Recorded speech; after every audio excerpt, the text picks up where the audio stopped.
So I am going to give us a short introduction to a bit of the kind of current state of detention in the UK. And I want to say shout out and thank you to Bill, who I think is on the call, to for giving me a bit of a brain dump of this information so that I could share it with you. So I'm going to give you a bit of this update on the sort of changing context of detention in the UK at the moment, and then I'm going to welcome Amir and Agnes, who are two fiery campaigners who are doing incredible work at the moment. So you guys, if you want to get ready, that would be great, and I'll welcome you up in a sec. So at the moment in the UK, the number of people in detention has been falling under this government. There are beds to hold, I think it's 3,500 people, but currently there are 2,000 people who are occupying those beds. And the government policy has been to reduce those numbers and to try and to pilot alternatives. And they've trialed alternatives like accommodating people in communities and found this to be as effective as detention. So in theory, the government's own policy is that it should be reducing the numbers of people in detention, and it should be trying to seek alternatives. But the new plans within the immigration bill go against that. So we can see that this kind of new info that's come in, this new bill, is actually going against what they've originally stated that their aims are. So at the moment in the UK, there are quite a few different forms of detention. There are about 6 immigration removal centres where people can be detained indefinitely. Some of those you might have heard of are like Yardswood, Colnbrook, Harmondsworth. Quite a number of them have closed already. There used to be more of them, but some of them have already been closed down. There are short-term holding facilities which can hold people for up to 7 days. And then there are some at airports, which can, airports and other kind of arrival spots, which can hold people for up to 24 hours. And then there's this kind of new wave that we've seen of centres like that are taking place in barracks, like Napier and Penally, which are in Wales, which are army barracks.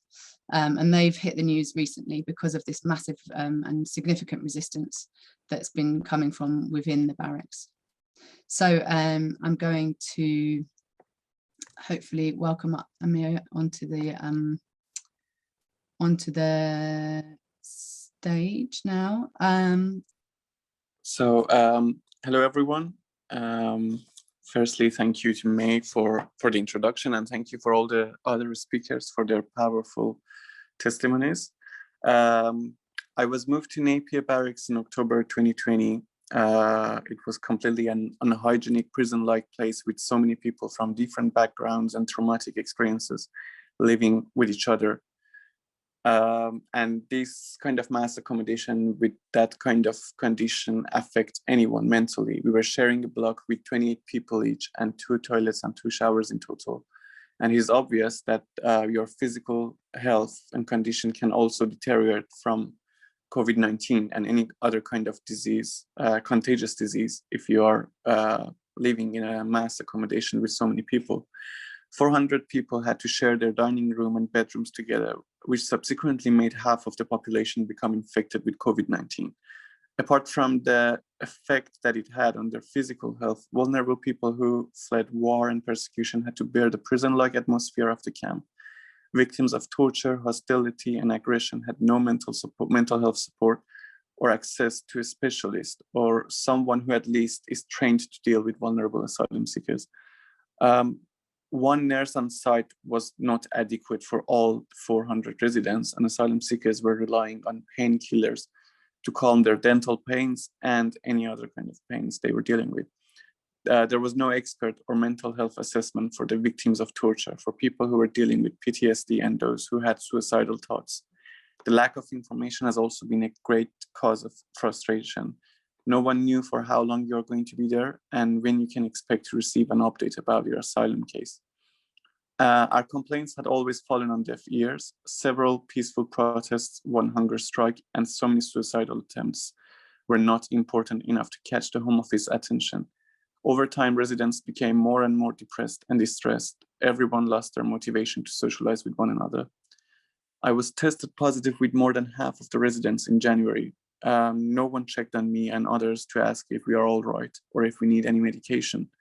Isolation was impossible, and people were not able to ask for vitamins or any other supplementary needs that they wanted for their well-being.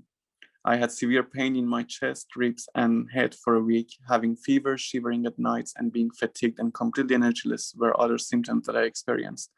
After the outbreak, the fire made the conditions even worse, with 2 full days and nights without power, heating, and hot water. The conditions were so unbearable that everyone was suffering by sleeping in the cold and dark bedrooms for 2 nights.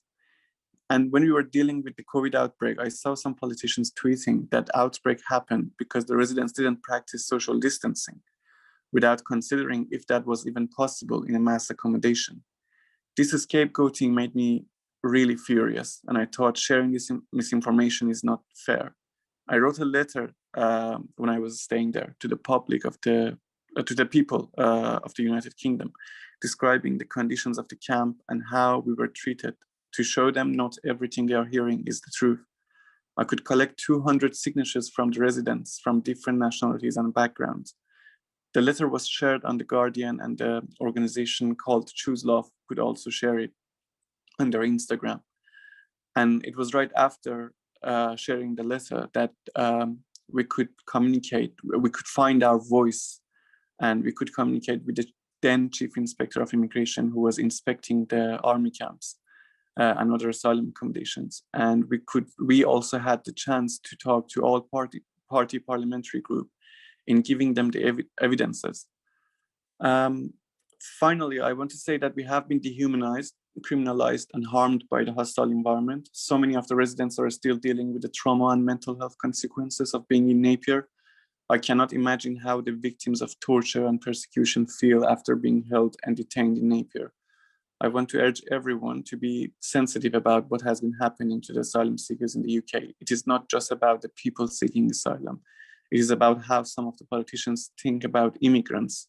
Because when it comes to disrespecting a human's dignity and decency, everyone must know that there is no end to it and that others can be next. Because this view of immigrants is not about seeing you as a human.